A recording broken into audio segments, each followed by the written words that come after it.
Hello all. இன்னைக்கு முக்கியமான topic பத்தி கவர் பண்ணலான்னு பார்த்தேன். என்னென்ன மிஸ்டேக் வந்து அவாய்ட் பண்ணணும் ட்ரேடிங் பண்றப்போ அப்படிங்கிறது. மார்க்கெட்ல ப்ராஃபிட் பண்ண ஸ்கில்ஸும் முக்கியம், நாலேஜும் முக்கியம். பட் அதை விட ரொம்ப முக்கியம் சைக்காலஜி. நம்ம மைண்டை கண்ட்ரோல் பண்ண தெரிஞ்சா அதுதான் வந்து ஒரு பிக்கெஸ்ட் வெப்பன். எனக்கு இந்த ஃபேன்சியா இந்த மாதிரிலாம் ரீல்ஸ் போட தெரியாது. But in this 5 years of trading experience நான் என்னென்னலாம் எக்ஸ்பீரியன்ஸ் பண்ணணும் அதை நான் ஷேர் பண்றேன். உங்களுக்கு யூஸ்ஃபுல்லா இருந்தா நீங்க எடுத்து. அதுக்கு முன்னாடி ஒரு ஃபாலோவர் வந்து ஒரு கொஸ்டின் கேட்டிருக்காரு. அது என்ன கொஸ்டின்னா, நீங்க if you are taking classes you are not suppose to share profit, why don't you post your, நீங்க தான் கிளாஸ் எடுக்கிறது இல்லைல்ல, why don't you post your profits at end of the day, it will be motivation no for us அப்படின்னு சொல்லியிருக்காரு. நாங்க தான் பண்ண முடியல, at least you have done we will be happy and motivated no அப்படின்னு கேட்டிருக்கு. என்னோட ப்ராஃபிட் ஸ்கிரீன்ஷாட் பாக்குறது உங்களுக்கு மோட்டிவேஷனை விட உங்களோட ப்ரொஃபைல்ல நீங்க கிரீன் நம்பர்ஸ் பாக்குறது தான் வந்து உங்களுக்கு டபுள் மோட்டிவேஷனா இருக்கும். இவர் கேட்டனால இன்னைக்கு என்னோட ப்ராஃபிட் நான் ஷேர் பண்றேன். இந்த வீடியோவோட நான் அட்டாச் பண்றேன் ஸ்கிரீன்ஷாட்டு. ஆக்சுவலா மார்க்கெட்ல ப்ராஃபிட் பண்றது வந்து ஒன் டே ப்ராசஸ் கிடையாது. டிசிப்ளின், ரிஸ்க் மேனேஜ்மெண்ட், பேஷன்ஸ், இதெல்லாம் கண்டினியூஸ் ப்ராசஸ்ங்க. To the topic. First, pre market plan இல்லாம ட்ரேடு பண்ணக்கூடாது. அதாவது பிளானிங்கே இல்லாம நீங்க வந்து ட்ரேடு ஸ்டார்ட் பண்றது வந்து ஹோட்டலுக்கு போயிட்டு எனக்கு ஏதோ ஒன்று கொண்டு வந்து தாங்க அப்படின்னு சொல்ற மாதிரி. ஆக்சுவலா வந்து ட்ரேடிங்ல வந்து 90% சைக்காலஜி தான். நீங்க என்னதான் சார்ட்ஸ், இண்டிகேட்டர்ஸ் இதுல டிபெண்ட் பண்ணி இருந்தாலும் psychology is very very important. இப்போ ஒரு நாள் நீங்க வந்து ஸ்ட்ரெஸ்ஸா இருந்தீங்கன்னு வச்சுக்கோங்களேன், அது வந்து உங்க டிசிஷன்ஸை வந்து அஃபெக்ட் பண்ணும். இப்போ மென்டல் ஸ்ட்ரெஸ்ஸா இருந்தீங்கன்னா லாஸை வந்து சேஸ் பண்ணணும் அப்படின்னு தான் தோணும். ஸோ இப்போ மைண்ட் எப்படி ட்ரெயின் பண்ணும்? லாஸ் எல்லாம் ஃபர்ஸ்ட் நார்மல்னு அக்செப்ட் பண்ணுங்க. டிசிப்ளின் மெயின்டைன் பண்ணுங்க. என்னடா இவங்க எப்ப பார்த்தாலும் டிசிப்ளின் சொல்றாங்கல்ல, ஆக்சுவலா that word is very very powerful. நீங்க டிசிப்ளினா இல்லைன்னா என்ன ஸ்ட்ராட்டஜி தெரிஞ்சாலும் எவ்வளோ இயர்ஸா நீங்க ட்ரேடிங் பண்ணாலும் உங்களால மார்க்கெட்ல சக்சஸ் பண்ண முடியாது. நெக்ஸ்ட், ட்ரேடிங் ஜேர்னல் வச்சுக்கோங்க. எத்தனை பேர் ட்ரேடிங் ஜேர்னல் வச்சிருக்கீங்கன்னு தெரியல. அதாவது நீங்க ஒரு டைம் ட்ரேடிங் பண்ணீங்கன்னா என்ன பண்ணீங்க, என்ன மிஸ்டேக் பண்ணீங்க அப்படிங்கறத ஃபர்ஸ்ட் நோட் பண்ணி எழுதி வைங்க. Trading Journal is very very important. மெயினா இன்னொரு விஷயம், நம்மளோட பாடி அண்ட் ஹெல்த்தை வந்து ரொம்ப மெயின்டைன் பண்ணணும். அதுக்கும் இதுக்கும் நிறைய சம்மந்தம் இருக்கு.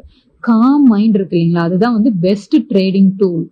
ரிஸ்க் மேனேஜ்மெண்ட் புரிஞ்சுக்காம ட்ரேடிங் பண்ணக்கூடாது. ரிஸ்க் ரிவார்டு கால்குலேட் பண்ணி தான் ட்ரேடிங் பண்ணணும். அப்படி நீங்க பண்ணலன்னா அது கேம்பிளிங் தான். டேக் ப்ராஃபிட் அட்ஜஸ்ட் பண்ணக்கூடாது. பிரெயின் சொல்லும் அது இன்னும் மேல போகும்னு சொல்லிட்டு, பட் அதை இக்னோர் பண்ணுங்க. டார்கெட் செட் பண்ணீங்கன்னா அதை செட் பண்ணிட்டு வெளியில வாங்க. மார்க்கெட் சென்டிமெண்ட்டை இக்னோர் பண்ணாதீங்க. அது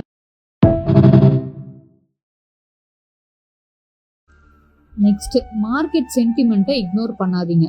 அது வந்து சம்டைம்ஸ் உங்களுக்கு ஃபேவரா கூட இருக்கலாம். அது நீங்க அவாய்ட் பண்ணக்கூடாது. அது உங்க ஃபேவருக்கு நீங்க யூஸ் பண்ணிக்கோங்க. சம்டைம்ஸ் இந்த குளோபல் நியூஸ், சடனா ஏதாவது நியூஸ் வருதுன்னு வச்சுக்கோங்களேன், மார்க்கெட்ல ரொம்ப மொமெண்டம் வருதுன்னு வச்சுக்கோங்களேன், அந்த மொமெண்டம் யூஸ் பண்ணிக்கோங்க.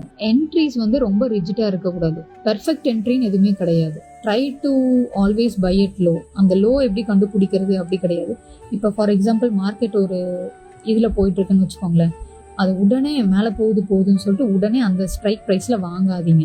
சம்டைம்ஸ் அது ரொம்ப மேலே போகும். அப்படி இல்லாட்டி ஏறுற விக்கில அப்படியே இறங்கி கீழே வரும். டெய்லி ட்ரேடு பண்ணணும்னு அவசியம் கிடையாது. பொசிஷன் சைசிங் புரிஞ்சுக்கோங்க. இப்போ ஒரு ட்ரேட்ல எவ்வளவு அமௌண்ட் ரிஸ்க் பண்ண போறீங்க அப்படிங்கறதுல தெளிவா டிசைட் பண்ணிக்கோங்க. பேஷன்ஸை கல்டிவேட் பண்ணுங்க.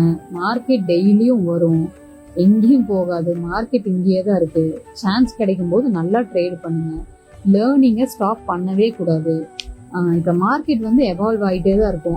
அதுக்கு தகுந்த மாதிரி நம்ம ஸ்ட்ராட்டஜிஸை வந்து அப்டேட் பண்ணிட்டே தான் இருக்கணும். உங்களுக்கு என்ன ஸ்ட்ராட்டஜி செட் ஆகுதோ அதை பண்ணுங்க. அடுத்தவங்க ஸ்ட்ராட்டஜியை பிளைண்டா ஃபாலோ பண்ணாதீங்க. ரியல் டைம் ட்ரேடிங் எக்ஸ்பீரியன்ஸ்ல தான் எல்லாமே கத்துக்க முடியும்.